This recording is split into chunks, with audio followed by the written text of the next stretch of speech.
Great Expectations by Charles Dickens. Chapter 47. Some weeks passed without bringing any change. We waited for Wemmick, and he made no sign. If I had never known him out of Little Britain, and had never enjoyed the privilege of being on a familiar footing at the castle, I might have doubted him. Not so for a moment, knowing him as I did.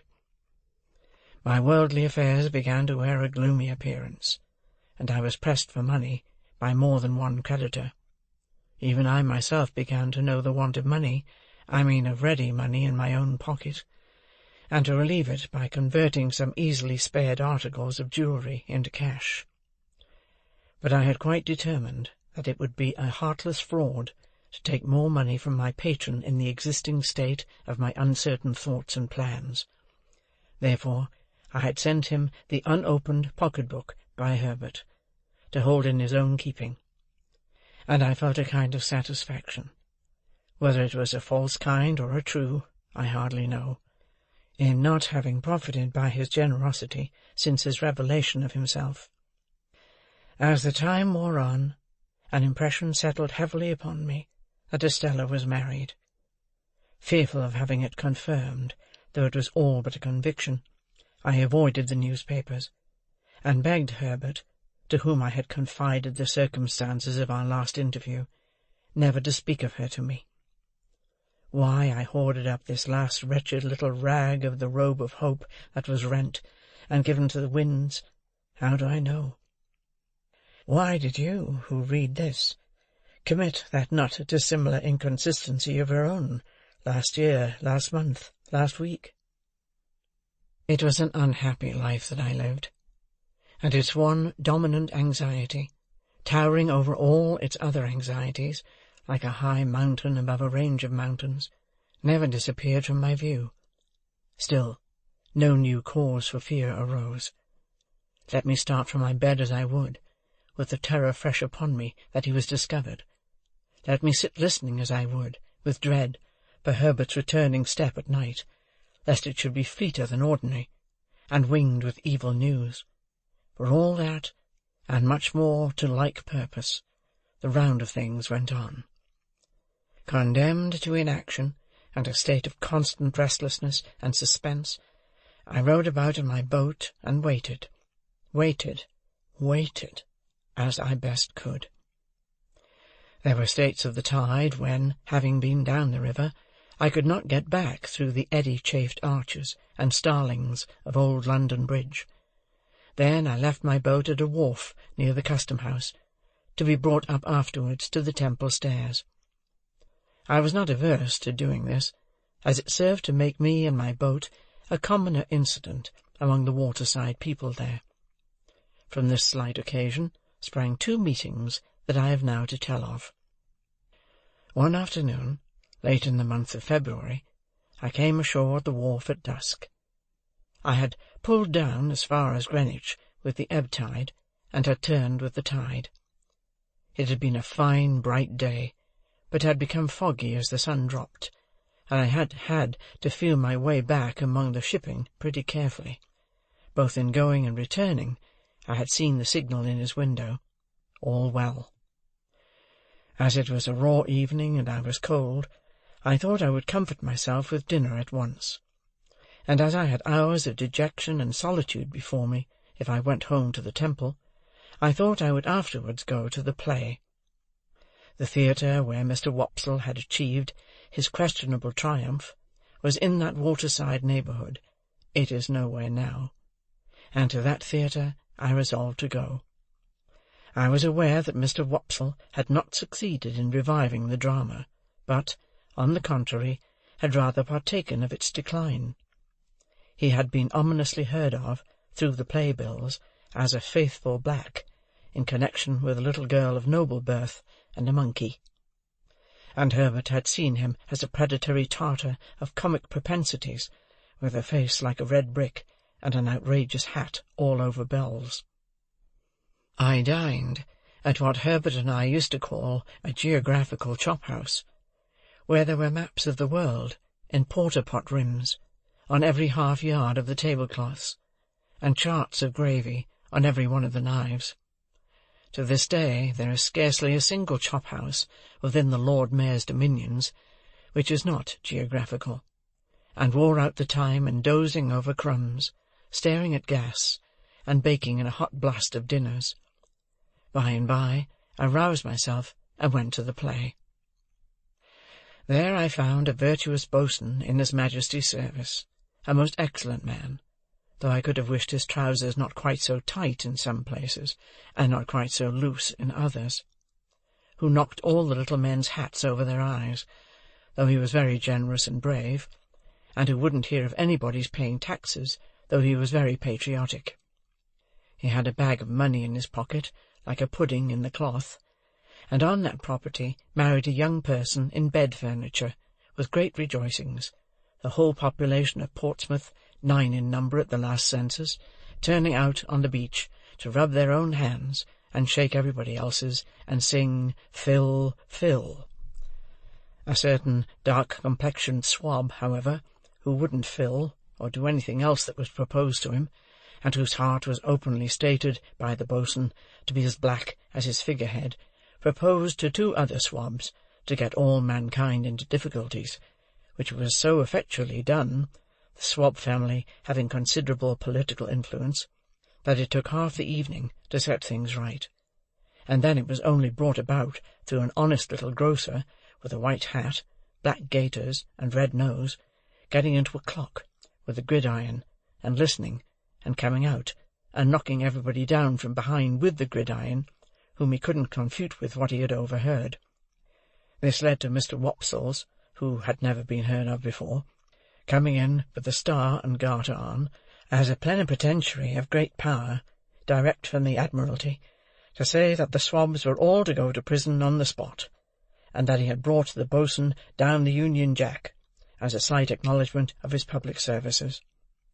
The boatswain, unmanned for the first time, respectfully dried his eyes on the Jack, and then, cheering up, and addressing Mr. Wopsle as Your Honour, solicited permission to take him by the fin.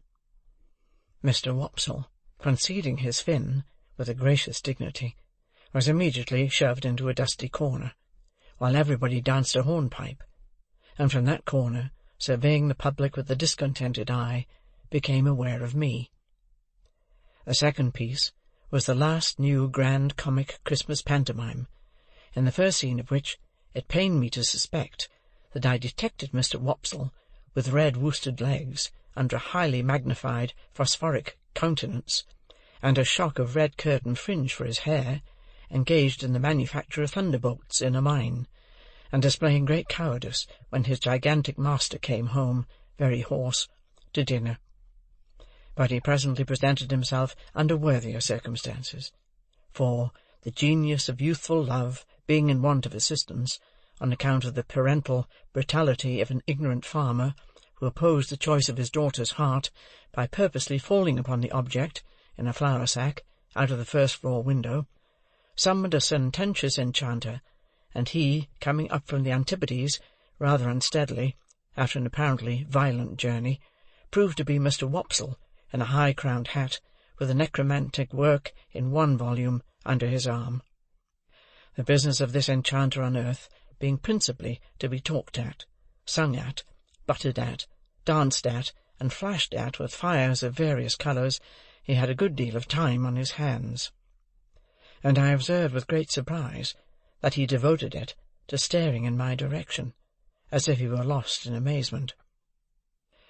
There was something so remarkable in the increasing glare of Mr. Wopsle's eye, and he seemed to be turning so many things over in his mind, and to grow so confused, that I could not make it out.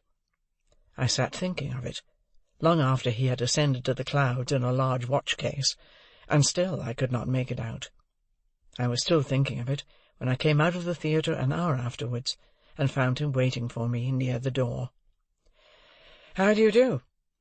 said I, shaking hands with him as we turned down the street together. "I saw that you saw me." "Saw you, Mr. Pip?" he returned. "Yes, of course I saw you. But who else was there?" "Who else?" "It is the strangest thing," said Mr. Wopsle, drifting into his lost look again, and yet I could swear to him." Becoming alarmed, I entreated Mr. Wopsle to explain his meaning. "Whether I should have noticed him at first but for your being there," said Mr. Wopsle, going on in the same lost way, "I can't be positive, yet I think I should." Involuntarily, I looked round me, as I was accustomed to look round me when I went home, for these mysterious words gave me a chill. "Oh, he can't be in sight," said Mr. Wopsle. "He went out before I went off. I saw him go." Having the reason that I had for being suspicious, I even suspected this poor actor. I mistrusted a design to entrap me into some admission.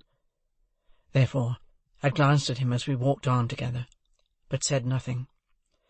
"I had a ridiculous fancy that he must be with you, Mr. Pip, till I saw that you were quite unconscious of him sitting behind you there, like a ghost." My former chill crept over me again, but I was resolved not to speak yet, for it was quite consistent with his words that he might be set on to induce me to connect these references with Provis. Of course, I was perfectly sure and safe that Provis had not been there. "I dare say you wonder at me, Mr. Pip. Indeed, I see you do. But it is so very strange. You'll hardly believe what I am going to tell you. I could hardly believe it myself, if you told me." "Indeed?" said I. "No, indeed. Mr. Pip, you remember in old times a certain Christmas day, when you were quite a child, and I dined at Gargery's, and some soldiers came to the door to get a pair of handcuffs mended." "I remember it very well."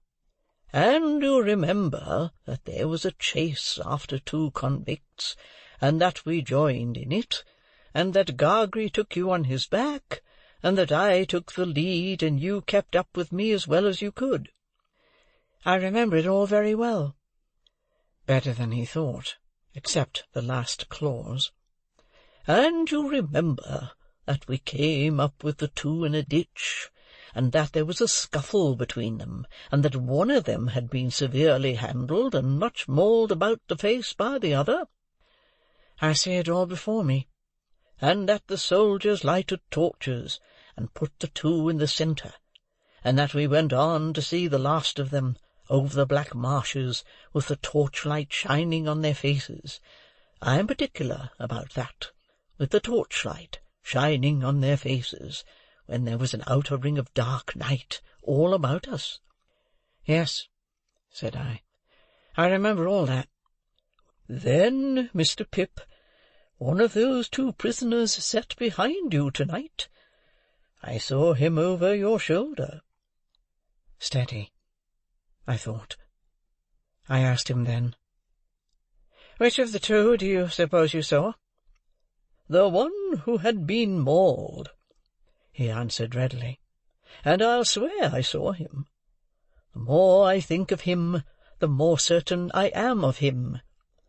"This is very curious," said I, with the best assumption I could put on of its being nothing more to me. "Very curious indeed." I cannot exaggerate the enhanced disquiet into which this conversation threw me, or the special and peculiar terror I felt at Compayson's having been behind me, like a ghost. For, if he had ever been out of my thoughts for a few moments together since the hiding had begun, it was in those very moments when he was closest to me, and to think that I should be so unconscious and off my guard, after all my care, was as if I had shut an avenue of 100 doors to keep him out, and then had found him at my elbow. I could not doubt either that he was there, because I was there, and that, however slight an appearance of danger there might be about us, danger was always near and active. I put such questions to Mr. Wopsle as, "When did the man come in?" He could not tell me that. He saw me, and over my shoulder he saw the man. It was not until he had seen him for some time, that he began to identify him, but he had from the first vaguely associated him with me, and known him as somehow belonging to me in the old village time. How was he dressed? Prosperously, but not noticeably otherwise. He thought in black. Was his face at all disfigured? No, he believed not. I believed not too, for although in my brooding state I had taken no especial notice of the people behind me, I thought it likely that a face at all disfigured would have attracted my attention. When Mr. Wopsle had imparted to me all that he could recall, or I extract, and when I had treated him to a little appropriate refreshment after the fatigues of the evening, we parted. It was between 12 and 1 o'clock when I reached the temple, and the gates were shut. No one was near me when I went in, and went home. Herbert had come in, and we held a very serious council by the fire. But there was nothing to be done, saving to communicate to Wemmick what I had that night found out, and to remind him that we waited for his hint. As I thought that I might compromise him if I went too often to the castle, I made this communication by letter. I wrote it before I went to bed, and went out and posted it, and again no one was near me. Herbert and I agreed that we could do nothing else but be very cautious, and we were very cautious indeed, more cautious than before, if that were possible. And I, for my part, never went near Chinks's basin, except when I rode by, and then I only looked at Mill Pond Bank, as I looked at anything else. End of chapter 47.